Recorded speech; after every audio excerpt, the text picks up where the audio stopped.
Hello, my name's Dale Thomas and welcome along to the Wedding Help NI podcast, brought to you from Wedding Help Northern Ireland, Northern Ireland's largest online platform for brides and couples getting married.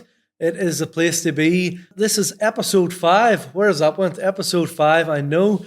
And my guest today from Let's Face It Creations, it's Margaret. Hello, Margaret. How's things? Grand, how are you? Not too bad. Episode 5, and it's a new sort of, it's a new week. Yeah. As such, so it is a recording. We have producer Peter along here today. So Let's Face It Creations, it's all about flowers, isn't that right? It is indeed. We specialise in artificial and dried florals. We do fresh on request, but primarily it is artificial and dried. We don't just do bouquets and buttonholes. We specialise in room decor, so we can do your arches, your pillars, your aisle decor, centerpieces, pretty much the works. So you have lots going on then? Yeah, it's pretty busy. Take me back to the start. So before you were even doing Let's Face It Creations, what were you doing before you got into the wedding industry as such? So flowers for me it's always been in my life. So my granny used to have this big back garden full of flowers. She loved being out in the garden and when the flowers were ready, cutting them and bringing them inside. So pretty much my mum and dad were working full time. So I was with granny whenever I was younger.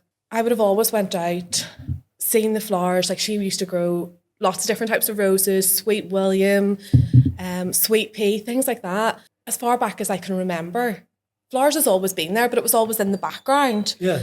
And then as I grew up and obviously went on to secondary education, it was kind of a choice, you know, what was I going to do whenever I was older? And mum and dad were kind of like, oh, well, you need to do something that's a bit more professional. So I actually went and done a law degree. Right. Which is completely different. Something completely different now from what you were doing. But it just never felt right. It just never felt like me. Yeah. So I actually went off and done 2 years of fresh floristry. So I done my level 2 and level 3. And when I was 18, I sadly lost my granny. So for me, doing my floristry qualifications was kind of regaining that link to her. And it kind of just took off from there. So whenever I was in 3rd year of university, my friend was getting married abroad. She was getting married in Spain. They had like set packages. So you had like a certain package that you could choose from for flowers and your entertainment and all that. And I remember her having her meeting with her wedding planner and then coming home and being like, I absolutely hate the flowers. And I was like, what do you mean? And she said, they all look like cabbages. But there is a flower called an ornamental cabbage, which is has like a pink centre to it. Right. And she was like, I hate them. I hate all the flowers. So I designed bouquets for her and the bridesmaids and buttonholes. And it kind of just took off from there, to be honest.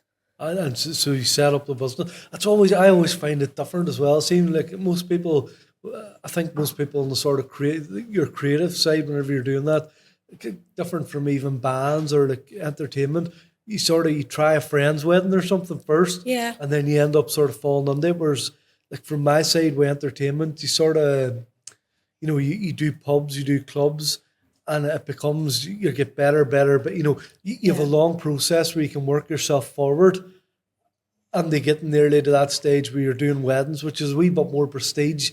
Yeah, and so does that freak you out then? Like you're thinking, oh my goodness, like yeah, what am I doing? To think back, it's kind of crazy that that's where it all kind of stemmed from.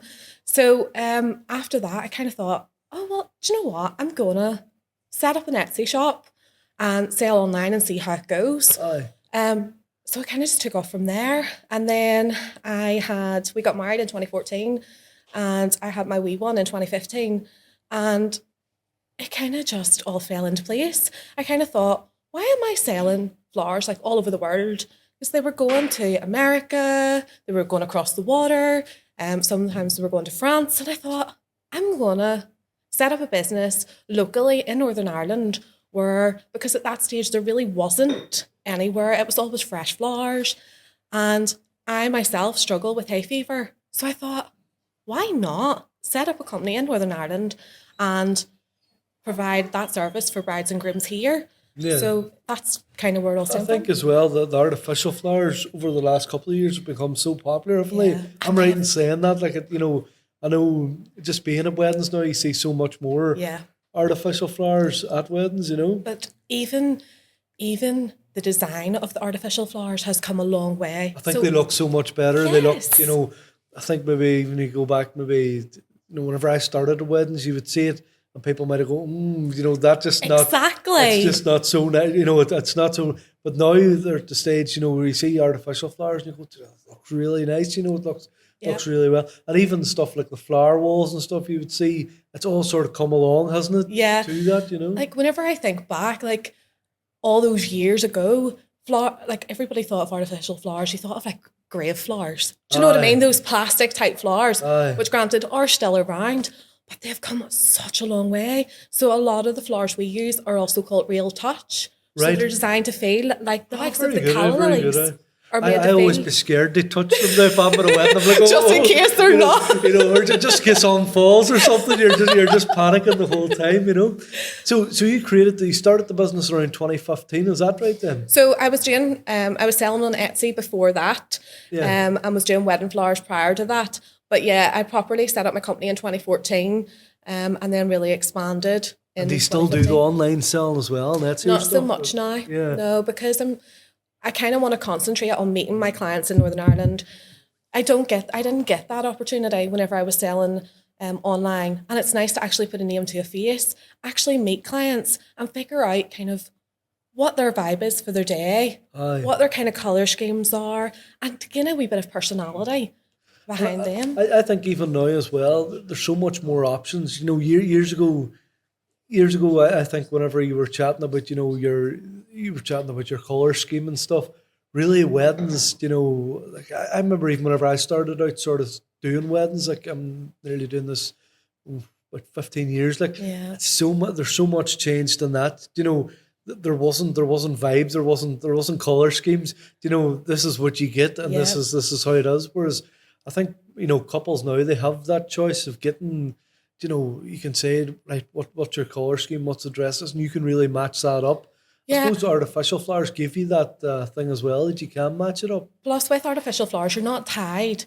So with fresh flowers, the likes of peonies, they have like a really short growing season. It's all season, yeah. So you're not kind of tied to that, which gives couples sort of a greater degree of flexibility and greater options to choose from. And for a couple coming to you, what would you reckon? Or, you know, is there times of the year then, I suppose you can advise a couple as well, you know, if they're having a summer wedding, maybe you don't want, you know, too much of this or too much of that, you know, you want it to sort of blend in and stuff. Would that be right? So we kind of take into consideration the date of your wedding. So for instance, say you're getting married in like September, October time, you might want to include a bit more autumnal colours or an autumnal theme, which is really popular now. Same again, if you're getting married in winter, you might want to sway more towards like burgundy tones, and some people go for like gorgeous dark green dresses. So you kind of take all that into consideration too and kind of help them plan their day. I always say that flowers tends to be the final piece of the puzzle. So you get your stationery made, you get your bridesmaid dresses all sorted, and flowers tend to be that thing that pull everything together and complete the look. So tell us the room decor and stuff like that. What would you recommend for brides? Do you know, is there a certain amount of stuff to go for, or what's your thoughts on that? It really depends on your venue. So for instance, if you're getting married in a church, then we have a set ceremony package, which is great because for churches, it's a lot different to having your venue or having your ceremony in a hotel. Churches, you need to take into consideration your pews, the shape of your pews. So some of them have like the big hook where you can easily tie pew ends and stuff on. You need to take into consideration the size of the aisle, especially some girls' dresses are quite big. So you need to take that into consideration. I think as well, people can sometimes go, oh, you know, how big can you get? Yeah. Sometimes that really isn't the thing to do, you know, because you can nearly overkill something as such. Like, That's it. And whenever you're getting married in a church, some of them are beautiful, and you don't want to take away from the gorgeous stained glass windows. You kind of want to. It's maybe just adding something that's not over the top. It's just something that's really nice that you walk in and you take in and you go, oh, that's nice there, and it works for what I'm doing, like, you Yeah, know. exactly. But it's always down to each couple's own ideas for their day.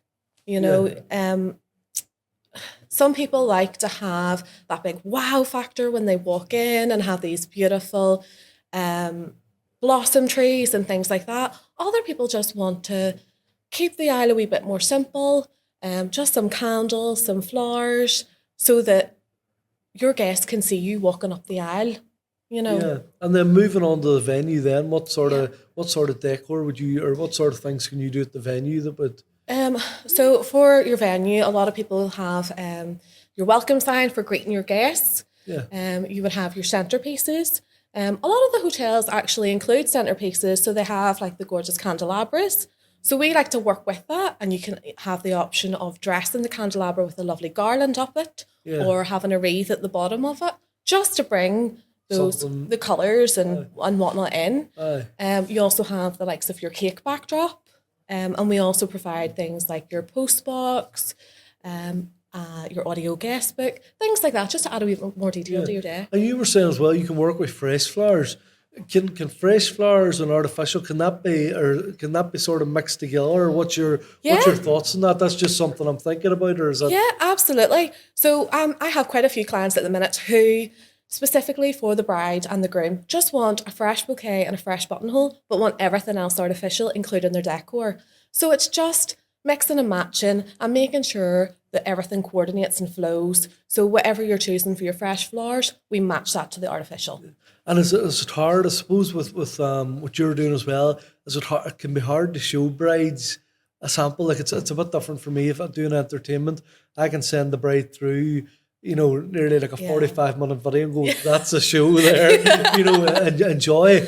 But for your, or even like I do a bit of like the LED letters and stuff, but you Yeah. can send through and you can really nearly, you can nearly show them samples of what it is. Yeah. But for you, it's a bit different because everything's more unique and everything's set to that certain wedding, am I right in Yeah. saying?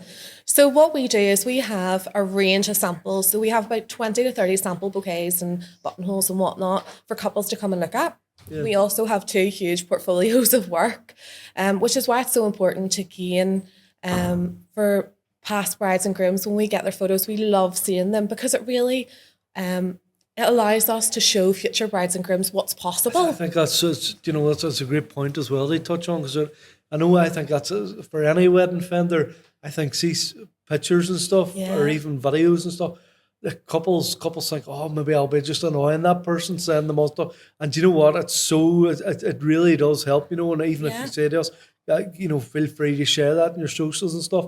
It can be so helpful. It's those magical words like Aye. feel free to share. Feel free to share. And sometimes we don't want to go and ask couples, if you have anything. Yeah. But do you always I always Yeah, think 100%. couples if you're watching this and thinking, always send on stuff. If you fancy sharing it, there's some brides will send on, and lots of stuff, and you go, this is gold. But it's so nice to see everything come together because you can do your side of things, but whenever it comes to the day and the dresses and everything just works, Yeah. it's so nice to see. Oh, it really big time. So you were saying as well there, if couples are coming to meet you, have you got a premises or what way Yeah, does that so work? we work from a home-based studio. We have a studio completely set up at home. Couples come What in. part of the country are you based? Sorry, I didn't We're in ask. Ballyclare. You're in Ballyclare, right? So Yeah. they can come along to your home studio Yeah. in Ballyclare. Or we can meet them at their venue if they want to meet them at their venue and discuss sort of their decor options and whatnot. We also do that too. What do you recommend for couples? What's better? Is it better going to you because you have the products there? You can sort of show bits and pieces, or what's your It kind of depends. So if we have done the venue before, we have lots of photos and whatnot that we can show our couples. Yeah. But if it's a venue that we haven't done before, we kind of like to go out, assess sort of the situation, have a look at the setup, and kind of go from there and sort of advise couples on what will work. Yeah. So there's lots of different things. Yeah, there's in. lots of different options. How far in advance would you think? So for a couple coming, they book you or look into this. how far in advance would you sort of? I know, like it's like anything else. Like if I'm free and I've nothing on and a couple of rings maybe before I'll take the booking. But we maybe it's different. There's a lot of preparation to anything you'll do, isn't that right? So at the minute we're taking bookings up to including 2027. Right. So I only book one wedding a day. Yeah. Because I solely believe that the couple, especially whenever it comes to decor, that they deserve your undivided attention on the day. And if you're having a ceremony set up and then you have to move everything to the reception, there's a lot going on. Yeah, there's a lot of logistics. Yeah. And at the end of the day, you can't do that twice in one day. No, definitely not. Tell us now, back to yourself. Okay. Tell us, whenever the flowers and stuff and all that, what do you do to relax then in your own time? To be honest, flowers is my therapy. As I said right back at the start, my granny meant so much to me. She pretty much raised me. So getting back into flowers was always a way of reconnecting with her. Yeah. So that is kind of my way of relaxing. But I have two kids. You have probably seen them on my social media. So Emily's 7 and Archie's 9. And on school holidays, they love coming to help me set up. They love it. Yeah. Emily just loves flowers. Archie coming on these massive big functions. We're actually recording this today, I should have said as well, at the Beach Lawns Hotel in Belfast, but coming on these massive function rooms and stuff. I'm sure for a child, they love running about and seeing all this, Especially Archie. So Archie has loved it because obviously they've both grew up with it. But Archie was like tagging along with me from he was born. And so much so, my wee boy is such a wee granda-mush. And he loves a wee cup of tea. Right. He gets his wee cup of tea in the morning, he gets his wee cup of tea at night. Well, I must agree. That's the way they go, And some of the venues now know him. A lot of the wedding coordinators will see Archie coming along and be like, oh, do you want a wee cup of tea while your mummy sets up? so he's making his way into the wedding industry. Do you know what? He could be on the next podcast. He could be my next guest, maybe, So you really enjoy flowers. You really so in your spare time as well. And you were saying it's like a therapy to you as well. Yeah. So and it's always nice to learn something new. So I like to. I know this sounds really geeky, but like to kind of book upcoming like floristry courses and whatnot. It's always nice to learn something new. And to be able to expand what you offer as well. So yeah. I suppose just touching back as well. For any wedding, there probably is prep for you. So, you need to be booking well in advance. Yeah. Because you probably have to go to stockists and get, if there's a certain theme or there's certain colour schemes, you probably have to be getting that stuff well in advance and putting it together as such then they make it come together on the day, So we tend to finalise probably 4 to 6 weeks before the wedding with our couples. So we can do that, as I say, in person. It's a really great place to start. Yeah. Some of our couples who maybe can't travel or don't want to travel, we do that via Zoom. So there's always that option as well.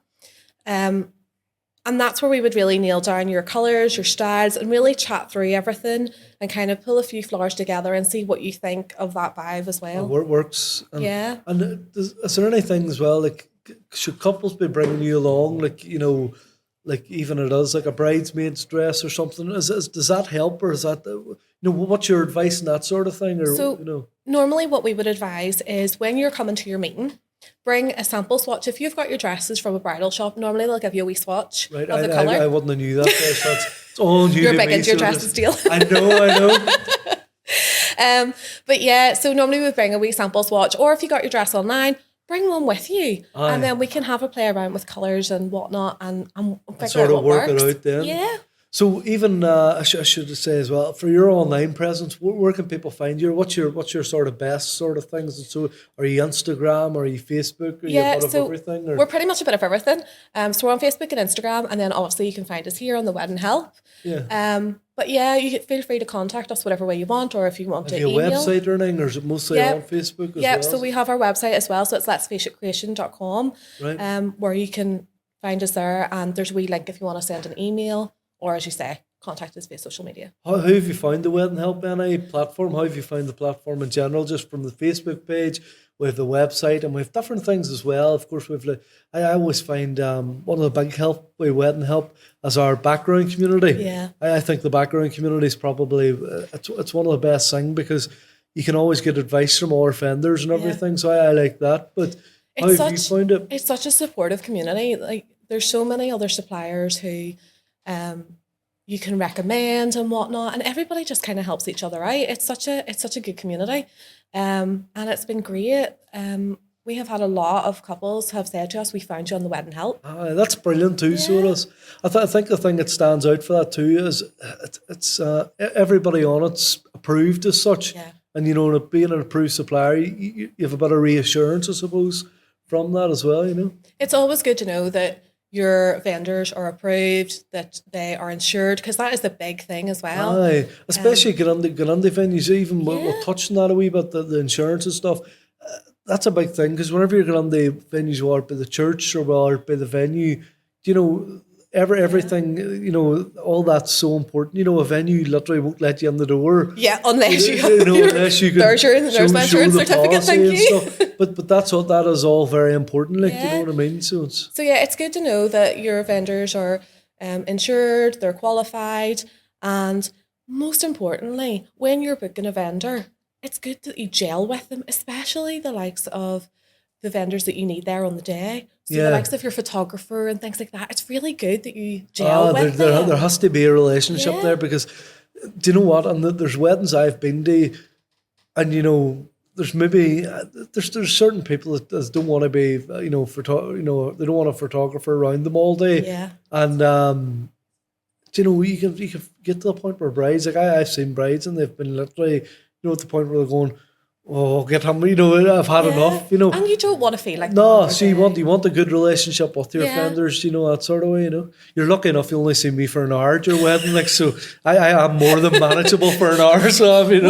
We're kind of like a wee ninja. We set up before everybody arrives, get out of the way, and then say your ceremony and your reception in the one venue. Usually then whenever your guests all leave and going for your drinks reception, we're like a wee ninja and like move everything into the reception. How do you find that as well? Is there times there that you're taking stuff from the ceremony location to the evening location? So I suppose that's all it's all very quick and very it's a lot of logistics, it's a lot of planning, and I think a lot of couples don't realise actually how much actually goes into planning your day and working out, like, okay, there's so many times at this, it'll be over by this, and then you kind of have to allow time for obviously guests and photos and everything, and then what time is their drinks reception at? Right, okay, so guests will be in there at that time, so we can use this. You sort of know you can work around it.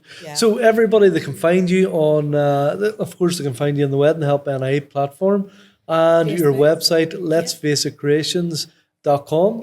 And is your social medias all that as well? It is indeed. Thanks so much, Margaret. Thank you so much. That has been episode 5 of the Wedding Help NI podcast. My name has been Dale Thomas and we're at the Beach Lawns Hotel. We'll see you at episode 6. Bye for now.